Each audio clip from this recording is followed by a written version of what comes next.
Estimados hermanos y amigos, el tema de hoy es Isaías, llamamiento a la salvación y al servicio a Dios.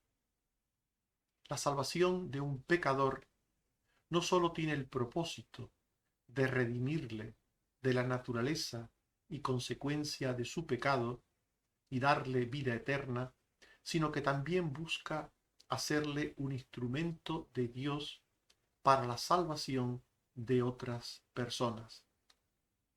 Ambos objetivos se cumplen mediante varios llamados de Dios que por lo general no coinciden en el tiempo, pero que pueden suceder en un mismo momento mediante la obra del Espíritu Santo, si así Dios lo quiere. Evidentemente que esto acontezca dependerá de los planes y propósitos soberanos de Dios para cada persona y para su obra. No sabemos con certeza cómo fue el llamamiento a la salvación y a la obra de Dios de todos y cada uno de los siervos mencionados en la Biblia. Sin embargo, de algunas personas fue muy evidente la coincidencia de ambos llamados, como fue el caso del apóstol Pablo. En otros casos, el llamamiento al ministerio pudo realizarse junto a un avivamiento de la fe y del celo por Dios. Este pudo ser, con toda probabilidad, el caso del profeta Isaías. En cualquier caso, toda persona que sirve a Dios ha tenido que experimentar un llamado a la salvación y otro llamado para servir a Dios, juntos o por separado. Hablemos del llamamiento de Isaías a la salvación. El encuentro de fe de Isaías con Dios fue extraordinario. Este encuentro fue a través de una visión divina, sobrenatural. Isaías tuvo una revelación visual y auditiva, temporal, distante y real sobre Dios. Quiero destacar una vez más todas y cada una de estas palabras. Una revelación visual, él vio cosas; auditiva, oyó cosas; temporal, fue en un momento concreto; distante, esa visión estaba lejos de él; y real, no fue eh, una imaginación de él, no fue un delirio, fue algo real. Isaías 6, 1 al 3. En el año que murió el rey Usías, vi yo al Señor sentado sobre un trono alto y sublime, y sus faldas llenaban el templo. Por encima de él había serafines, cada uno tenía 6 alas, cubrían rostros, pies y volaban. Y el uno al otro daba voces: Santo, santo, santo Jehová de los ejércitos, toda la tierra está llena de su gloria. La visión de Isaías fue distinta a la del apóstol San Pablo. El éxtasis incluye un matiz espacial, que fue lo que le sucedió a Pablo. En 2 Corintios 12, 1 al 2 y 4 se dice: vendré a las visiones y a las revelaciones del Señor. Conozco a un hombre en Cristo que hace 14 años, si en el cuerpo no lo sé, si fuera del cuerpo no lo sé, Dios lo sabe, fue arrebatado hasta el tercer cielo, que fue arrebatado al paraíso, donde oyó palabras inefables que no le es dado al hombre, expresar. Este aspecto espacial en la revelación de Pablo, este aspecto se describe como éxtasis. Dice el texto que Pablo fue arrebatado al paraíso. En el caso de Isaías, él no sintió nada de esto. Donde estaba, en el lugar que estaba, vio y oyó cosas. En el caso de Pablo, él fue arrebatado. No sabemos si fue en persona o fue solamente su alma. El caso es que él fue arrebatado al tercer cielo. En cualquier caso, ambas revelaciones, la de Isaías y la de Pablo, fueron extraordinarias. Al igual que la revelación de la palabra escrita que tenemos, no siguen la lógica de la sensatez humana. En 2 Corintios 5:11 nos dice el apóstol: conociendo el temor del Señor, persuadimos a los hombres, pero a Dios les manifiesto lo que somos. Y espero que también lo sea a vuestras conciencias. No nos recomendamos otra vez a vosotros, porque si estamos locos es para Dios, y si somos cuerdos es para vosotros. Con estas palabras el apóstol Pablo nos quiere decir que una persona que ve u oye a Dios puede ser tenida por loco por los hombres que no tienen fe. La norma de fe y conducta que supone la palabra para los creyentes es solamente la palabra de Dios. Esto no es entendido por los no creyentes. Que un creyente considere a la Biblia palabra de Dios es algo que no es entendido por los incrédulos. El origen del universo, de sus criaturas, animales o humanas, que está en Dios, tampoco es entendido por los no creyentes.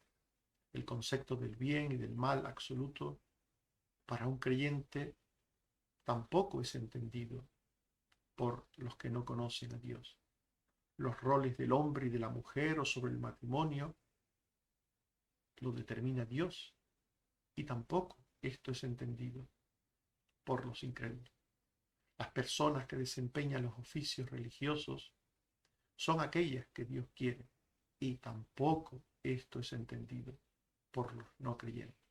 Por tanto, no nos extrañe que aquellos que no entienden todas estas cosas tampoco entiendan que alguien pueda recibir una revelación de Dios.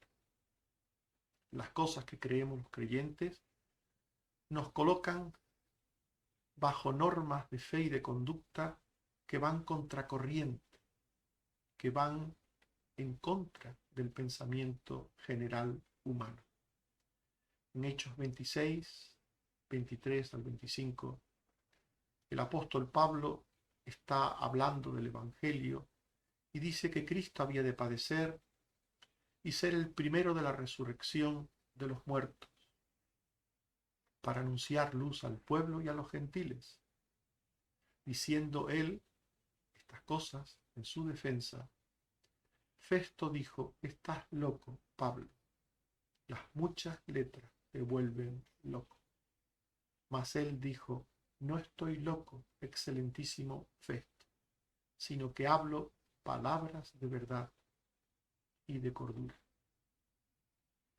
Un creyente tiene una percepción de Dios y de sus cosas que no es entendida por aquellos que no son creyentes. Esto le hace ser raro ante el mundo. El creyente es raro ante el mundo, porque las normas, los principios, los valores del mundo son otros, muy distintos a los del creyente. Y cuando el creyente o cuando la iglesia quiere evitar ser rara ante el mundo, tiende a seguir la corriente del mundo. Las cosas que creemos sobre Dios nos hacen raros y rechazados por el mundo. Segunda a los Corintios 11:16. Otra vez digo que nadie me tenga por loco. O de otra manera, recibidme como a loco, para que yo también me gloríe un poquito. Segunda a los Corintios 11:23. Son ministros de Cristo, como si estuviera loco hablo. Yo más, en trabajos, en azotes, en cárceles más, en peligros de muerte muchas veces. El creyente es percibido como raro, como loco, como alguien que va contracorriente por el mundo. Pero el creyente es fiel a lo que ha oído, a lo que ha visto, a lo que ha entendido de Dios por fe. De forma ordinaria, todo creyente debe tener un encuentro de fe con Dios, de forma ordinaria y general. Cuando hablamos de encuentro de fe, no estamos hablando de una experiencia mística como la de Isaías o la de Pablo, sino de una percepción de Dios a través de la fe. Esta percepción de Dios a través de la fe lleva al creyente a abandonar las creencias y actitudes vanas sobre Dios que producen malos sentimientos e impropias conductas.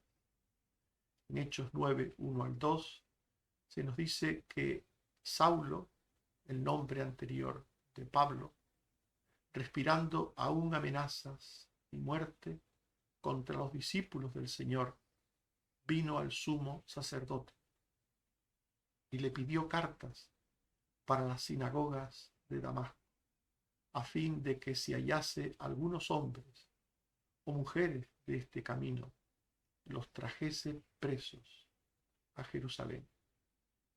Antes de recibir el conocimiento de Dios, antes de conocer a Jesucristo, Pablo era un hombre religioso en el que habían sentimientos de odio, de violencia, de intolerancia contra el pueblo de Dios, contra el propio Jesucristo. Pero por medio del poder del Espíritu Santo fue llamado a la salvación. Y siendo llamado a la salvación, fue quebrantado.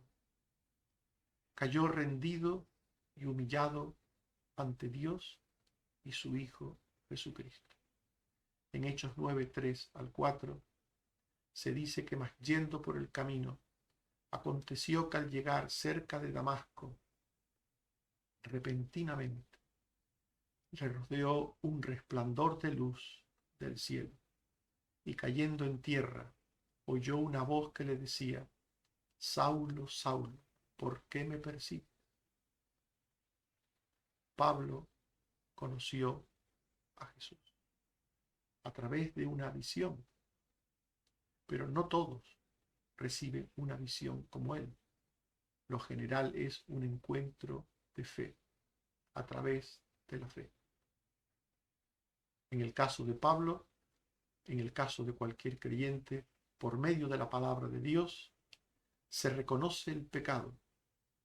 Por medio de la palabra de Dios se reconoce a Jesús como el único y suficiente Salvador. En Hechos 9, 5 al 6, él dijo: ¿Quién eres, Señor? Y le dijo: Yo soy Jesús, a quien tú persigues. Él, temblando y temeroso, dijo: Señor, ¿qué quieres que yo haga? Y el Señor le dijo: Levántate y entra en la ciudad, y se te dirá lo que debes hacer. La palabra de Dios nos hace ver el pecado, reconocerlo, confesarlo, pero también la palabra de Dios nos hace ver qué tenemos que obrar, qué tenemos que hacer en respuesta al llamado de Dios. El verdadero encuentro de fe con el Señor limpia nuestro pecado. El Señor limpió los pecados de Isaías antes de llamarle a ser profeta. En Isaías 6, 5 al 7 se nos dice: dije, ay de mí, que soy muerto, porque siendo hombre inmundo, de labios han visto mis ojos a Jehová. Y voló hacia mí uno de los serafines, teniendo en su mano un carbón encendido del altar. Y tocando con él sobre mi boca, dijo: he aquí que esto tocó tus labios, y es quitada tu culpa, y limpio tu pecado. Dios limpió los pecados del profeta Isaías. El propósito redentor de Dios tiene como fin la salvación, la redención del pecador. Y por supuesto, como parte de esa salvación, el perdón de pecados y la vida eterna. En Efesios 1, 3 al 4 y 7 se dice: bendito sea el Dios y Padre de nuestro Señor Jesucristo, que nos bendijo con toda bendición espiritual, según nos escogió en Él antes de la fundación del mundo, para que fuésemos santos y sin mancha delante de Él, en quien tenemos redención por su sangre, el perdón de pecados, según las riquezas de su gracia. El mensaje del Evangelio a todas las naciones es el mensaje del arrepentimiento y de la fe en el Cristo, para salvación de todo aquel que cree en su muerte y en su resurrección. En Lucas 24, 45 al 47 se dice: les abrió el entendimiento para que comprendiesen las Escrituras. Y les dijo: así está escrito, y así fue necesario que el Cristo padeciese y resucitase de los muertos al tercer día, y que se predicase en su nombre el arrepentimiento y el perdón de pecados en todas las naciones. En segundo lugar, hablaremos del llamamiento de Isaías al servicio a Dios. El llamamiento al ministerio de Isaías fue en la plenitud de Dios. Las tres personas de Dios intervienen en el llamamiento a la salvación y en el llamamiento al servicio. En Isaías 6:3 se dice que el uno al otro daba voces, diciendo: santo, santo, santo, Jehová de los ejércitos. Toda la tierra está llena de su gloria. Jehová es 3 veces santo. Isaías 6:8. La voz del Señor decía: ¿a quién enviaré? ¿Y quién irá por nosotros? Mirad ahora el plural. ¿Quién irá por nosotros? Dice Jehová. El Dios único y verdadero es un Dios compuesto, un Dios en el que subsisten 3 personas: Padre, Hijo y Espíritu Santo. Estas 3 personas de Dios siempre hacen todas sus obras juntas desde el principio.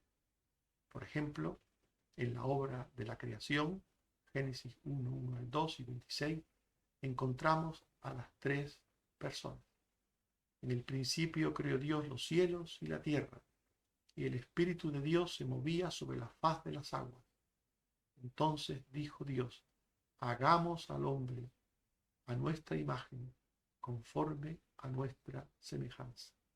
Aquí aparece el Padre y el Espíritu Santo, y de nuevo hablando en plural. Y en Colosenses 1:15 al 16 aparece el Hijo en la creación. Él Es la imagen del Dios invisible, el primogénito de toda creación, porque en él fueron creadas todas las cosas, en los cielos y en la tierra. El Hijo es el Verbo, la palabra de Dios, el Verbo que se hizo carne. A las tres personas de Dios, el Padre, el Hijo y el Espíritu Santo, que llaman a la salvación o al servicio, el creyente responde con fe y con obediencia. En 1 de Juan 5:7 se nos dice: tres son los que dan testimonio en el cielo, el Padre, el Verbo y el Espíritu Santo, y estos tres son uno. Y en Isaías 6:8, después oí la voz del Señor que decía: ¿a quién enviaré? ¿Y quién irá por nosotros? Entonces respondí yo: heme aquí, envíame a mí. Isaías respondió a Dios, al Trino Dios. Solo los salvos responden con fe y compromiso, con un envíame a mí, o con palabras semejantes a esta, cuando Dios les llama al servicio. En Hechos 9:15 al 17, el Señor le dijo: ve, porque instrumento escogido me es este, para llevar mi nombre en presencia de los gentiles, porque yo le mostraré cuánto le es necesario padecer por mi nombre.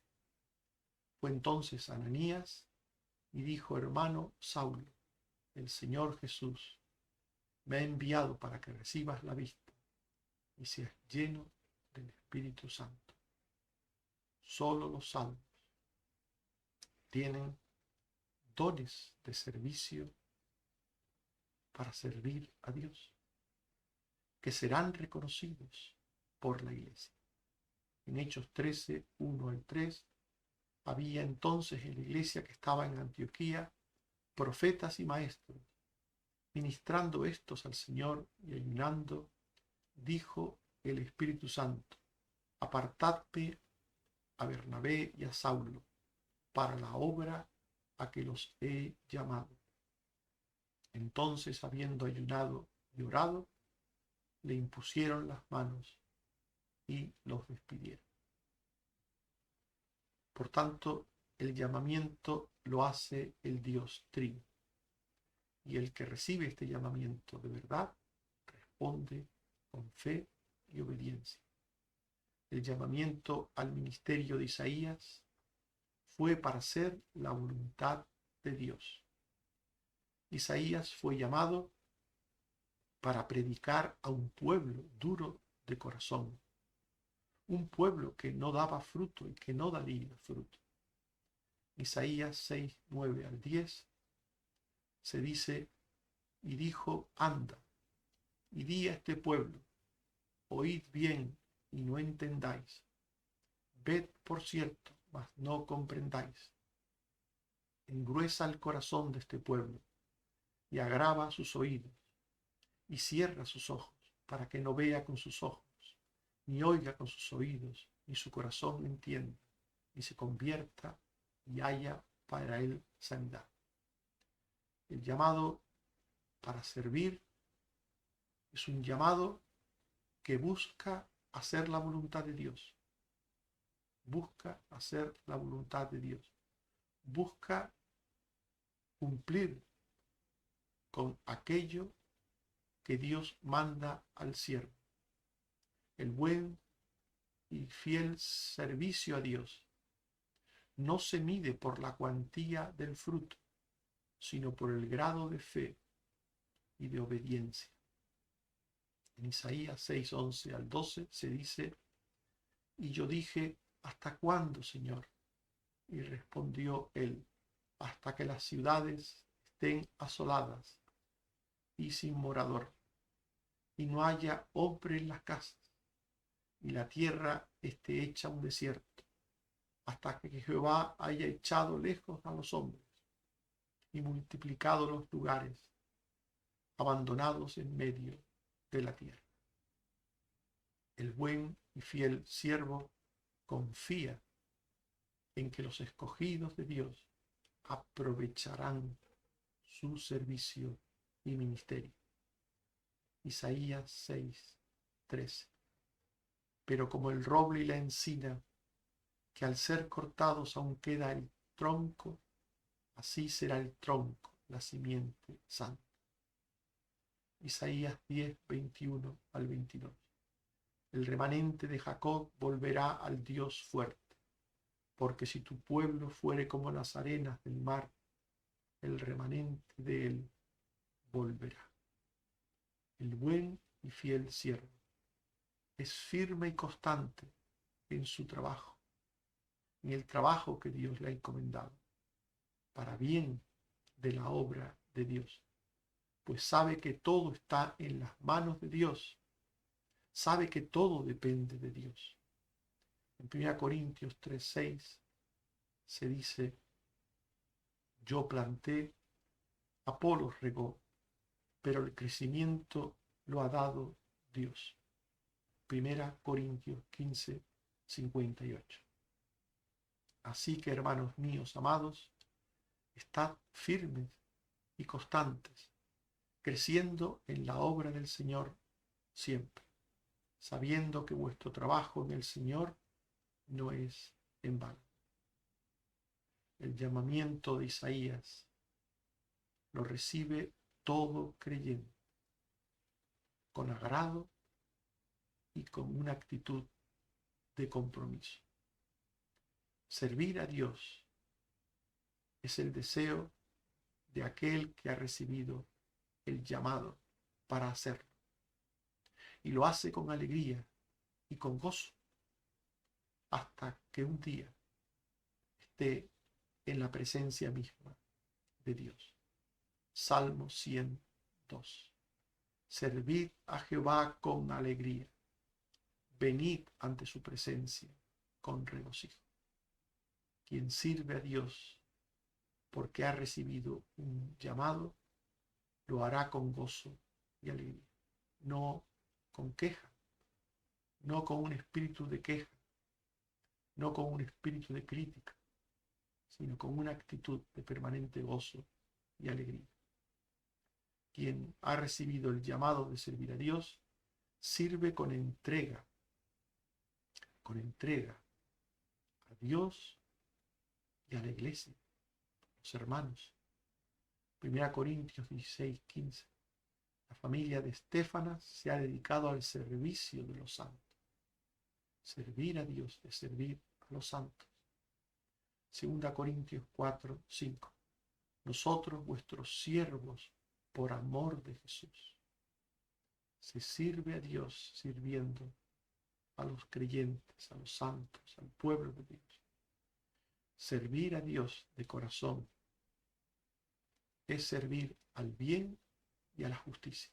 Romanos 6:17-18.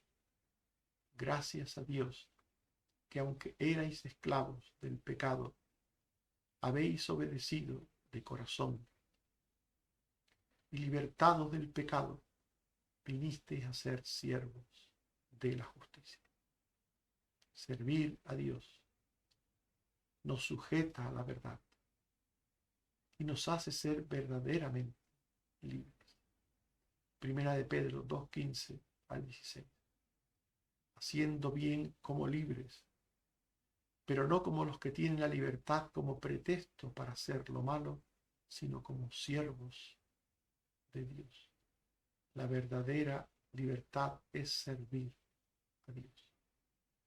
Servir a Dios nos hace crecer, porque el servicio constante y entregado es parte de la santificación y de la edificación espiritual.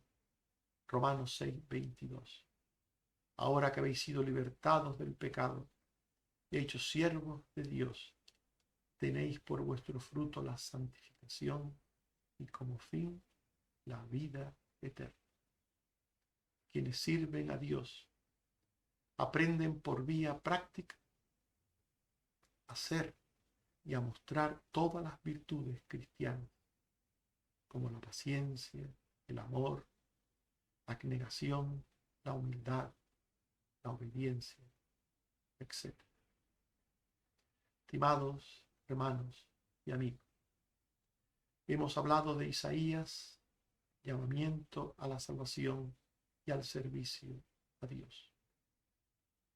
Y hemos visto el llamamiento de Isaías a la salvación. Hemos hablado del encuentro de fe con Isaías, con Dios. Fue extraordinario, a través de una visión sobrenatural que no sigue la lógica de la sensatez humana, pero de forma ordinaria, todo creyente debe tener un encuentro de fe. No todos tenemos que tener visiones como Isaías o Pablo. Lo general es tener encuentros de fe con el Señor, que llevan a abandonar el pecado para seguir a Jesús, el Salvador. Y hemos hablado del llamamiento de Isaías al servicio a Dios. Y vimos que el llamamiento de Isaías fue en la plenitud de Dios. Y lo reciben todos los salmos que responden positivamente a través de la fe y de la obediencia. El llamamiento de Isaías fue para hacer la voluntad soberana de Dios. Y todo el que lo recibe sirve con gozo, libertad y santidad a Dios y a su iglesia. En Hechos 26, 16, 18 se dice: para esto he aparecido a ti, para ponerte por ministro y testigo de las cosas que has visto y de aquellas en que me apareceré a ti, librándote de tu pueblo y de los gentiles, a quienes ahora te envío, para que abras sus ojos, para que se conviertan de las tinieblas a la luz y de la potestad de Satanás a Dios, para que reciban por la fe que es en mí perdón de pecados y herencia entre los santificados. Que el Señor nos bendiga y nos guarde hasta volvernos a ver. Oremos. Señor, te damos las gracias por tu palabra que nos habla del llamado a la salvación y del llamado al servicio. Gracias por cómo lo hiciste a Isaías y a Pablo de forma extraordinaria. Pero gracias también de cómo lo haces generalmente a la mayor parte de tus hijos, a través de un llamado de fe, de un encuentro de fe.